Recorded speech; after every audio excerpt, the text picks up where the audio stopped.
I get big chunks of wood and mill them into surfboards.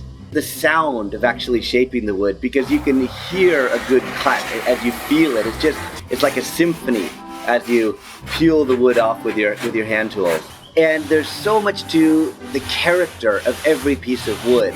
And you have to spend time looking at it. And actually the long part of the whole process is just looking at the raw wood. Like when you're making a piece of art, it wants to spin out. It wants to not do what you want it to do, and just to be at peace and be in a zen place where you slowly peel down the board. As each millimeter changes, the board changes a little bit. The whole finless Alaia surfing is magic because it is so hard to do.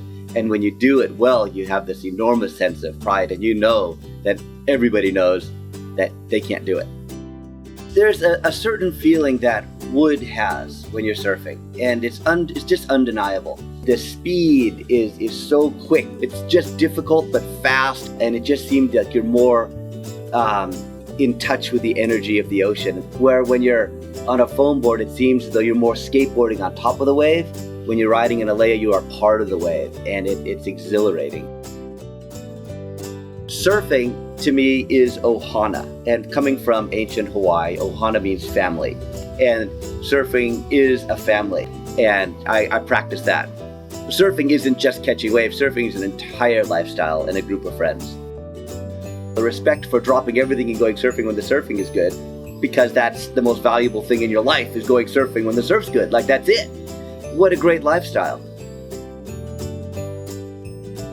I was born in Redondo Beach, California in 1965, and the Beach Boys were just a few blocks away. They went to Redondo Beach High School, and so there was a certain vibe of surfing right from the get-go as I was growing up. My first surfboard I made in probably 1978, 79, and back in my high school, most of the kids made their own equipment, their own surfboards, and so we were free to make our own stuff. And so I went into the garage and just made an enormous mess and splattered resin around, and I got it all over the floor, and I got it on my dad's Cadillac, and the house smelled. And my parents were so supportive of me. They just loved it that I was in there making stuff. And so that set me on the trajectory. You know, had they knocked it on the head and said, this is terrible, probably wouldn't have continued making surfboards. I had graduated from law school, practiced law, hated law, and said, I'm gonna make a living surfing.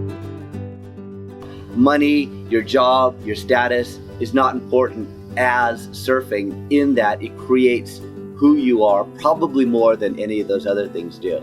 So that's the value. It's an infinite value in surfing, and the thing is, it's free. How good is that? I've made so many different styles of boards, and all of them complement each other. They're all in the same family in a way. And so understanding one board will open up knowledge about a different board.